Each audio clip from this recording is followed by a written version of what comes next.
¿qué te motiva a ti ahora, Luisa, para ir siempre? Porque siempre, y yo sé que te pasan cosas como nos pasan a todos, pero siempre vas con la sonrisa puesta, o casi siempre. Sí. Siempre. Y cualquiera que te conozca lo sabe.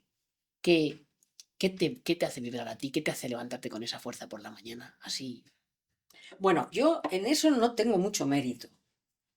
No tengo mucho mérito personal en eso, porque es que yo he tenido una inmensa fortuna ¿Vale? que es mi familia, mi padre, mi madre, mi abuela. Ya es que a mi abuelo falleció cuando yo era muy pequeña, tenía 6 años. Era un hombre con muchísimas capacidades, con mucha fuerza, pero yo no le recuerdo, no le tengo tan presente. Pero mi madre, mi padre y mi abuela, que eran como esos tres pilares, tenían muchísimo humor.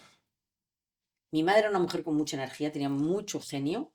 Y yo, cuando ahora lo pienso, digo, madre mía, lo que he podido yo discutir y pelearme con mi madre. O sea, pero ahora lo veo y digo, siempre tenía razón ella. Siempre tenía razón ella. Y espero que me esté escuchando. Pero es que mi abuela tenía muy buen humor, mi padre tenía muy buen humor y mi madre también tenía muy buen humor. Y entre ellos se reían. Yo ¿Vale? recuerdo estar en la habitación y escuchar en la habitación próxima, que era la habitación de mis padres, reírse a mi padre y a mi madre. Y eso es una cosa que me encanta.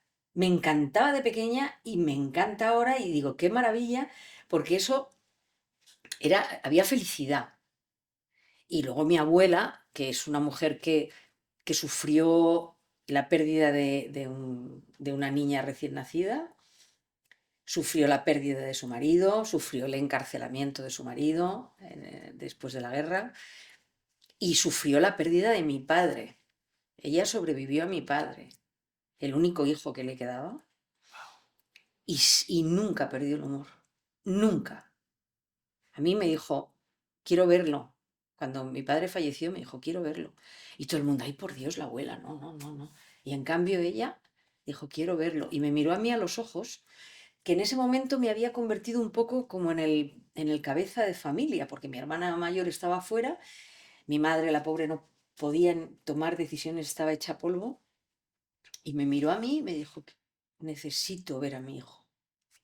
Yo era muy jovencita, pero dije, vale.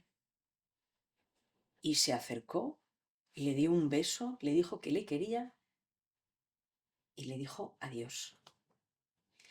Y mi abuela, yo nunca más la volví a ver ni llorando, ella tendría sus momentos, pero mantuvo siempre un sentido del humor. Se reía, disfrutaba de la vida, disfrutaba de sus nietos. Yo muchas veces me la llevaba a vivir conmigo por temporadas. Y se reía conmigo, con mis amigos, bueno, hasta el punto de que mis amigos decían, viene la abuela, viene a pasar unos días la abuela. Y todo el mundo venía, todo el mundo se reunía en mi casa. Y eso, ¿qué crees que Eso te ha soy yo. enseñado a ti? Claro, pero eso lo has mamado, has visto que es posible o que te lo has permitido, que... No, no, eso es innato.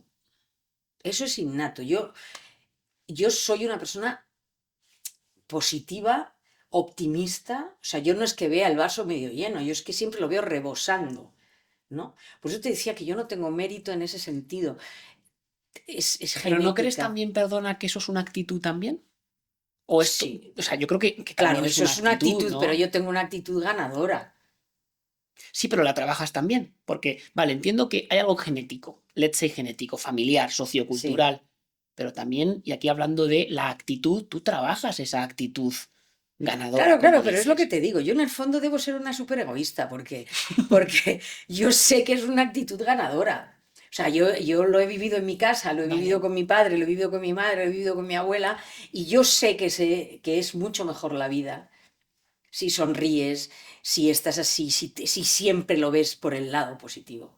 Aún habiéndolo mamado en cosas muy complicadas, como hablabas ahora de todo lo de tu Claro, abuela, y aún así mantener la sonrisa. claro. O sea, ¿cómo puedo yo, ante cualquier circunstancia mínima, eh, tener lástima, que al final siempre la lástima es un poco lástima de uno mismo? Y claro, o sea, si no te gusta que los demás te tengan lástima, por favor, tenértela tú a ti mismo ya me parece como el acabose, ¿no? y esto es muy común.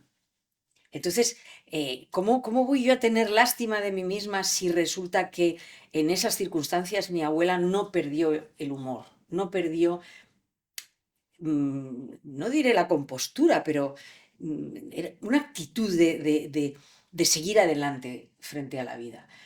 Bueno, a mí también me han pasado cosas, pero es una buena forma de afrontarlo. Y entonces, yo sé que eso da más réditos que lo ¿Vale? otro.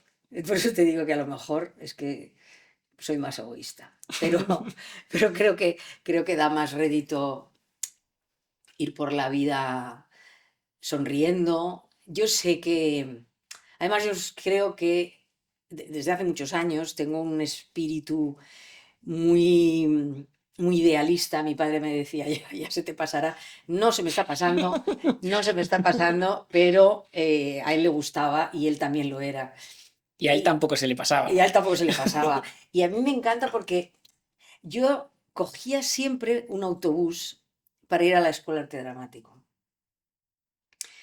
Y mi padre siempre decía que la educación era fundamental, que había que siempre había que dar los buenos días, dar las gracias, las buenas tardes, todo, todo. Había que saludar y ante la duda, saluda.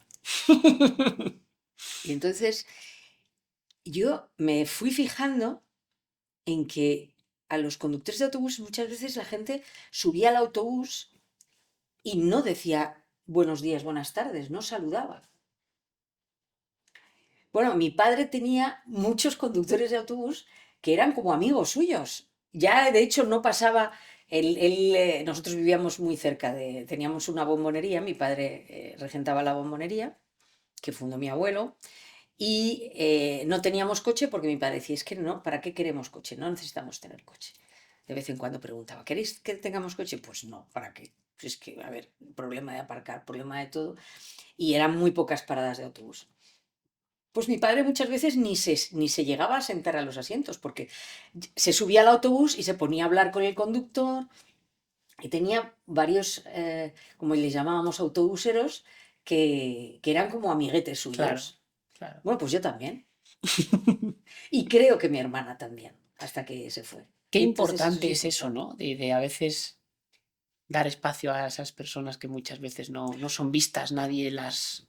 Que no es que no, ellas personas en sus vidas sí, pero parece que como está ahí, tiene la obligación de estar y a veces ni se Claro, les mira, ¿no? Ni se les da esa sonrisa, esos buenos días. claro, yo creo que eso, yo confío y creo, estoy convencida de que cuando tú a esa persona la tratas como se merece, si alguien viene corriendo porque no coge el autobús, le espera. Si pasan 30 personas o 15 personas o 5 personas en cada parada y nadie le dice buenos días, pues a lo mejor viene alguien corriendo y, bueno, si se ha abierto el semáforo, dice, pues yo tiro. Entonces yo creo en ese efecto mariposa, ¿no?